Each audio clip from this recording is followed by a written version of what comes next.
গ্রামে বহু আগে থেকেই জমি জমা সংক্রান্ত বিরোধ কিন্তু চরমে উঠত।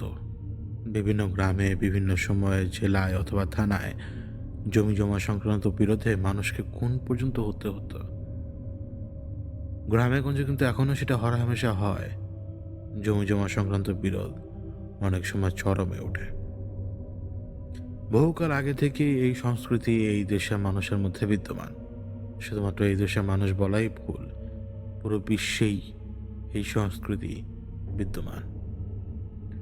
যে গ্রামের কথা বলছি সেই গ্রামে দুই পরিবারের মধ্যে একটা খালের মধ্যে তাদের জমির অংশ থাকা নিয়ে বিরোধ চলছিল। ওই বিরোধ কিন্তু অত্যন্ত মারাত্মক পর্যায়ে গিয়ে পৌঁছে গিয়েছিল। দুই পরিবার প্রায় সংঘর্ষে লিপ্ত হয়ে গিয়েছিল, কিন্তু অন্যান্য ব্যক্তিদের কারণে সেই সংঘর্ষটা সেই সময় আর ঘটেনি। সংঘর্ষ না ঘটলেও দুই পরিবারই কিন্তু ক্ষিপ্ত। এদের মধ্যে থেকে একটি পরিবার, যেই পরিবারের প্রধান হচ্ছেন সুমিত, তিনি জিঘাংসায় বশীভূত হয়ে চলে গেলেন একজন তান্ত্রিকের কাছে। সেই তান্ত্রিকের কাছে যেয়ে তিনি আবদার করলেন তার শত্রুকে বিনাশ করে দেওয়ার জন্য। যা করা লাগে সে তাই করবে। তান্ত্রিক সুমিতকে বললেন যে ওই পরিবারের কারোর কোনো জিনিসপত্র নিয়ে আয়, আর চুলের এক গাছি অংশ নিয়ে আয়। যদি চুলের এক গাছি অংশ যদি না পাস, একটা চুল হলেও চলবে। আর ওদের বাড়ির পায়ের ধুলা যে জায়গায় পড়ে সেই জায়গা থেকে সেই ধুলো নিয়ে নিবি। এই জিনিসগুলো নিয়ে আসতে বলা হয়। সুমিত রাতের আড়ালে দুটি জিনিস সংগ্রহ করলো। চুল তো সংগ্রহ করা কঠিন। এখন শত্রুপক্ষ হিসেবে তারা তো সে বাড়িতে যে পৌঁছাতে পারবে না দিনে দুপুরে। তাহলে কিভাবে কি করা যায়? ওই গ্রামেরই 14 বছর বয়সী একটা মেয়ে ছিল, পাতামুখী মেয়ে। মানে কথা কোথাও লুকিয়ে রাখতে পারে না। এর কথা ওর কাছে, ওর কথা এর কাছে। অবশ্য বিয়ের সম্বন্ধ এসেছিল কয়েকবার, কিন্তু স্বভাবের কারণে বিয়ের সম্বন্ধ টিকত না বেশি দিন। সেই পাতামুখী মেয়েটাকে দিয়ে সুমিত প্ল্যান করান ওই মেয়েটাকে ওই বাড়িতে পাঠাবেন, এবং ওই মেয়ে যেই কয় গাছের চুল ম্যানেজ করতে পারে সেই কয় গাছের চুল সে ম্যানেজ করে ফেলবে। ওই মেয়েকে সে বাড়িতে পাঠায় এবং ওই মেয়ে আড্ডা দেয়, ঘোরাফেরা করে। প্রায় 2 দিনেও সে কিন্তু এক গাছের চুল ব্যবস্থা করতে পারেনি। এক গাছের চুল তো দূরের কথা, একটা চুলও। কারণ আর যাই হোক, গ্রামে মানুষ অনেক সাবধান থাকে এই সমস্ত ব্যাপারে। তারা এই সমস্ত জিনিস লুকিয়ে রাখার চেষ্টা করে। যা সংগ্রহ করার জন্য শত্রু সবসময় চেষ্টা করে।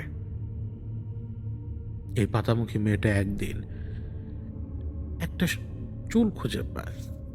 চুলটা আনুমানিক 6 থেকে 7 ইঞ্চি লম্বা, একটাই পায়। এবং সেই চুল পাওয়ার পর সে সেটা সুমিতকে দিয়ে দেয়, এবং সুমিত সেই চুল নিয়ে তান্ত্রিকের কাছে যায়। তান্ত্রিকের কাছে যাওয়ার পর তান্ত্রিক সুমিতকে বলে, দেখ সুমিত, যে কাজ তুই করবি, এই কাজ করার পরে তোর আর ইমান থাকবে না, তোর জিহ্বা কালো হয়ে যাবে। তুই ভেবে চিন্তা কর যে তুই এই কাজ করবি কিনা।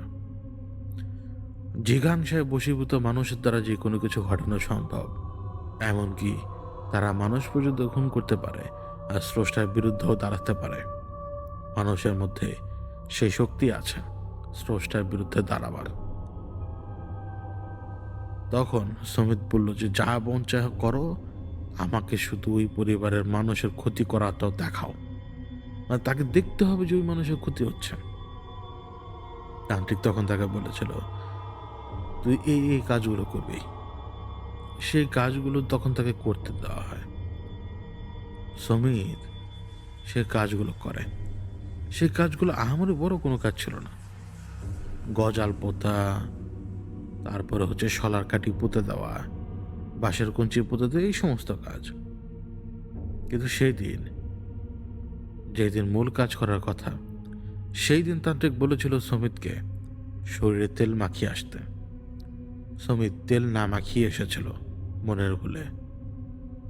এখন সুমিতকে কবিরাজ বা তান্ত্রিক একটা ছোট্ট পাতিল দেয়, এবং ওই পাতিলের অত্যন্ত ওজন ছিল ওই ছোট্ট একটা পাতিল আপনি আপনার 2-4 আঙ্গুল দিয়ে তুলে ফেলতে পারেন খুব সহজেই, একদম হালকা। কিন্তু তার ভেতরে যদি আপনি কোনো কিছু ভরে দেন, তাহলে তা 2-4 আঙ্গুল দিয়ে যেটা সম্ভব না। এক হাত দিয়েই সেটাকে ধরে রাখা সম্ভব। সর্বোচ্চ ওজন হবে হয়তো 1 কেজি বা 2 কেজি। কিন্তু সে পাতিলের ওজন অনেক। ধরার সাথে সাথে পড়ে যাওয়ার মতো অবস্থা উপক্রম হয় তার, এতটা ভার। যান্ত্রিক তখন তাকে বলে, তুমি যাবা এবং যে ওদের বাড়ির দুয়ারের সামনে গর্ত করে এই পাতিলটা পুঁতে দিয়ে আসবা।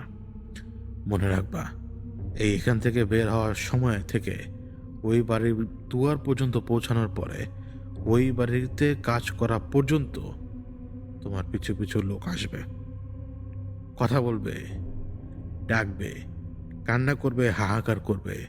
তোমার সন্তান হয়েও ডাক দিবে, তোমার স্ত্রী হয়েও ডাক দিবে। কারোর ডাকে কিন্তু সাড়া দিবা না, ওরা কিন্তু তোমার শত্রু। তুমি কারোর ডাকে সাড়া দিবা না। এমনও হবে যে ওই বাড়ির লোকেরা দরজা খুলে তোমার দিকে তাকিয়েছে, তুমি তোমার কাজ করবা, কোনো ভয় নেই। যেমনটা বলি তেমনটা করো। এর ভেতরে জিন চালানি দেওয়া, ওই চালানি জিন এখানে বন্দি, ওরা আত্মীয় স্বজন আশপাশে ঘুরে। এই চালানি জিন ওইখানে বন্দি থাকলেই কিন্তু তখন তোমার মনের ইচ্ছা পূরণ হবে, আগে হবে না। এখন সুমিত তো তিনি তো পুরোপুরি পাগল। তার এখন এই মুহূর্তে দরকার তার শত্রুর তার শত্রুর ক্ষতি। আর যদি একেবারে নির্বংশ করা যায় তাহলে তারও ভালো। সুমিত তিনি কিন্তু গায়ের তেল মাখেননি, ওই অবস্থায় বেরিয়ে আসেন। পাতিল নিয়ে তিনি যাচ্ছেন। পাতিলের ওজন কিন্তু অনেক, এবং এই ওজনওয়ালা পাতিল নিয়ে তিনি এগিয়ে যাচ্ছেন রাস্তা ধরে। কিছু সময় পর পর তাকে বিশ্রাম নিতে হচ্ছিল, কিন্তু কেউ তখন পর্যন্ত তাকে ডাক দেয়নি পেছন থেকে। সুমিত হিসাব করে দেখলেন যে যে শব্দটা তিনি শুনতে পাচ্ছেন তা হচ্ছে শুধুমাত্র শিয়ালের ডাক এবং কান্নার শব্দ, যেটা গ্রামে সবসময় হয়। এই হুক্কা হুয়া, তারপর অন্যান্য শব্দ গ্রামের প্রাচীনতম শব্দ। তিনি সে পাতিল নিয়ে এগিয়ে গেলেন একদম সেই শত্রুদের বাড়িতে। সেই শত্রুদের বাড়িতে পেছন পেছন কেউ আসেনি, কিন্তু কৌরস্ত বলেছিল কেউ না কেউ ডাক তো দেবে। এখন কারোর বাড়ি উঠানে গর্ত করা কিন্তু খুব কঠিন। রাত তো তখন অনেক, সবাই ঘুমে। তার সাথে রয়েছিল ছোট্ট একটা ছুরি। সে ছুরি দিয়ে সে সেই জায়গায় মাঠে আছড়ে আছড়ে উঠতে শুরু করলো। খুব দ্রুত তাকে কাজ করতে হবে, এমনভাবে করতে হবে যাতে পরবর্তীতে আবার কেউ বুঝতে না পারে যে এখানে মাটি করা ছিল। সেই মাটি করার জায়গাটা সে এমনভাবে ঠিক করে যে দিক দিক কিছুটা ঘাস রয়েছে, যাতে করে ঘাসের নিচে ওই মাটি করার জায়গাটা কারো নজর আসবে না। মাটি খোঁড়ার কাজ সে করছে, ওদিকে পাতিল নিজে নিজে নিজে নিজে নড়ছে, কেঁপে উঠছে, যেন ভূমিকম্পের মতো কাঁপছে, ভাইব্রেট করছে। এই ব্যাপারটা তাকে ভয় জাগায়নি, কারণ সে তখনও নিজের কল্পনায় এই বাড়ির সবার মৃতদেহকে ভাবছে, মানে সবাই মরে যাবে এই পাতিল পুঁতে দিলেই। যেই মুহূর্তে সে ওই পাতিল ধরে গর্তের ভেতর রাখতে যাবে, রাখা মাত্রই একটা দানবীয় হাত তার উপরে এসে পড়ল। একটা দানবীয় হাত তার হাতের উপরে এসে পড়লো, যেই হাতের নিচে রয়েছে পাতিলটা।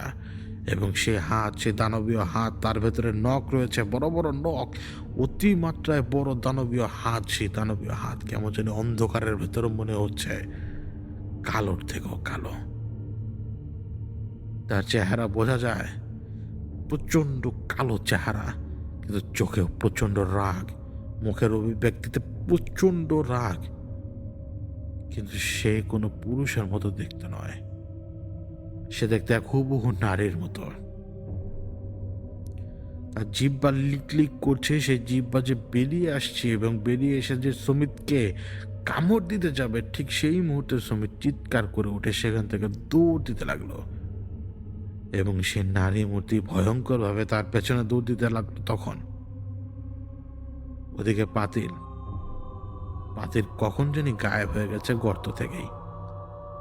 শুক্রবারের লোকজন জেগে উঠেছে, এদিকে সমিত নিখোঁজ, কারণ সে দৌড় দিয়েছিল, তার পিছু নিয়েছিল কিন্তু সে ভয়ঙ্কর দর্শন নারী মূর্তি, বড় বড় নকলা। পরের দিন তাকে পাওয়া যায় ধান খেতে অজ্ঞান অবস্থায়। অজ্ঞান অবস্থায় তাকে পাওয়া যায়, লোকজন তাকে উদ্ধার করে, কিন্তু তখন পর্যন্ত তার নাম সেখানে জড়ায়নি। শত্রুপক্ষের লোকজন যাদের ক্ষতি সে করতে চেয়েছিল তাদের বাড়ির লোকজন শুধু দেখেছিল যে মাটি খোঁড়া, তাদের আন্দাজ হয় ঠিক, এবং সমিত গায়েব। তারা ভেতরে ভেতরে সন্দেহ করে ঠিকই, কিন্তু তারা তা নিয়ে সবার সামনে আলোচনা করেনি এক মুহূর্তের জন্য। সমিত তার নিজের জীবনে বারবার বারবার সেই ভয়ঙ্কর দর্শন মানুষের মতো দেখতে এন্টিটি দ্বারা হামলার শিকার হতে লাগলো স্বপ্নে। ঘুমাতে পারতো না সে ঠিকভাবে। পরবর্তীতে সে মসজিদের ইমামের কাছে যায়, এবং মসজিদের ইমামের কাছে যাওয়ার পরে মসজিদের ইমাম তাকে বলে যে আপনি খতিব সাহেবের সাথে কথা বলেন। খতিব সাহেবের সাথে কথা বলার পরে খতিব সাহেব তাকে তওবা করতে বলেন, তিনি তওবা করেন, কিন্তু তারপরে তার সমস্যা দূর হয় না। এই সমস্যা চলতেই থাকে চলতেই থাকে চলতেই থাকে। খতিব সাহেব পুরো ব্যাপার সম্পর্কে অবগত, যে তিনি একটা কাজ করতে গিয়েছিলেন কিন্তু তিনি ভয় পেয়ে গেছেন, কিন্তু ভয়টা তিনি পেলেন কেন, সেই কেন উত্তর আর জানা যায়নি। কারণ খতিব সাহেব নিজেই একদিন জানতে পারেন সমিত নাকি মারা গেছেন ঘুমের ভেতরেই। মুখটা নাকি অস্বাভাবিকভাবে খোলা ছিল তার, যেন তার দম ওই মুখের ওদিক দিয়েই বের হয়েছে।